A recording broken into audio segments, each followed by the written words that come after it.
வணக்கம். சற்று முன் கிடைக்கப்பெற்ற ஒரு மிக மிக முக்கியமான செய்தி ஒன்று வெளியாகி உள்ளது. திராவிட முன்னேற்றக் கழகத்தில் புதிதாக பொறுப்பேற்ற அமைச்சர் செந்தில் பாலாஜியின் பதவி அடுத்த அமாவாசைக்குள் பறிபோகும் என்று முன்னாள் அமைச்சர் தெரிவித்திருப்பது திமுகவில் மிகப்பெரிய ஒரு அதிர்ச்சியை ஏற்படுத்தியிருக்கிறது. ஒரு குற்றவாளி கைதான பிறகு சாட்சிகள் தற்பொழுது கலைக்கப்பட முடியாது என்ற காரணத்தினால் வழக்கறிஞரை வைத்து ஜாமீனில் வெளிவந்த செந்தில் பாலாஜி அவர்கள் மீண்டும் அதே இலாகாவை அமைச்சராக பொறுப்பேற்று தற்பொழுது அந்த சாட்சிகளை கலைக்கக்கூடிய வகையில் செயல்படலாம் என்று கூறி அவர் மீது வழக்கு பதிவு ஒன்று செய்யப்பட்டுள்ளது. இந்த வழக்கு விசாரணை அடுத்த அமாவாசைக்குள் முடிவடையும். அதற்கு பிறகு செந்தில் பாலாஜியின் பதவி பறிபோகும் என்று முன்னாள் அமைச்சர், அதிமுகவின் முன்னாள் அமைச்சர் OS மணியன் அவர்கள் தெரிவித்துள்ளார். இதுவரைக்கும் தமிழகத்தில் 40 தொகுதிகளில் வெற்றியடைந்து விட்டோம். நாங்கள் மிகப்பெரிய ஒரு கூட்டணி சார்ந்த கட்சிகள் என்று மார்தட்டி கொண்டிருக்கும் திமுகவினர்களுக்கு ஒன்று சொல்ல கடமைப்பட்டு கொண்டிருக்கிறோம்.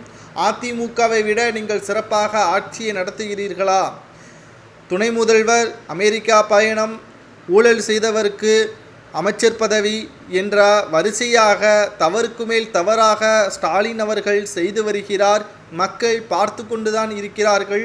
ஒரு நாள் ஒட்டுமொத்தமாக கதையை முடிக்கப் போகிறார்கள் என்று முன்னாள் அமைச்சர் OS மணியன் அவர்கள் தெரிவித்திருக்கிறார். அதாவது அடுத்த அமாவாசை வரையில்தான் செந்தில் பாலாஜி பதவி இருக்கும். அதற்கு பிறகு செந்தில் பாலாஜியின் பதவி பறிபோகும் என்றும், அதாவது நீதிமன்றத்தில் குற்றமற்றவர் என்று தீர்ப்பு வந்ததற்கு பிறகு அமைச்சரவையில் இடம் கொடுத்தால் பிரச்சனை கிடையாது.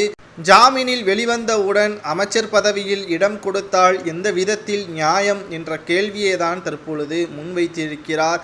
அதுவும் மீண்டும் பறிபோன இலாக்காவை கொடுத்து சாட்சிகளை அளிக்கும் விதமாக அவருக்கு அதிகாரங்கள் கொடுக்கப்பட்டிருப்பதன் காரணமாக அமலாக்கத்துறை அதிகாரிகள் செந்தில் பாலாஜி மீது தற்பொழுது புதிய வழக்கு ஒன்று போடப்பட்டுள்ளது. இந்த வழக்கின் விசாரணை நிச்சயமாக நீதிமன்றத்தில் ஏற்றுக்கொள்ளப்படும். அதற்கு பிறகு செந்தில் பாலாஜி அவர்களது அமைச்சர் பதவி மட்டுமல்ல, ஜாமீனும் ரத்து செய்து சிறையில் அடைக்கப்படுவார். இது திமுகவிற்குத்தான் மிகப்பெரிய ஒரு இழப்பாக அமையும் என்று அதிமுகவின் முன்னாள் அமைச்சர் OS மணியன் அவர்கள் தெரிவித்துள்ளார்.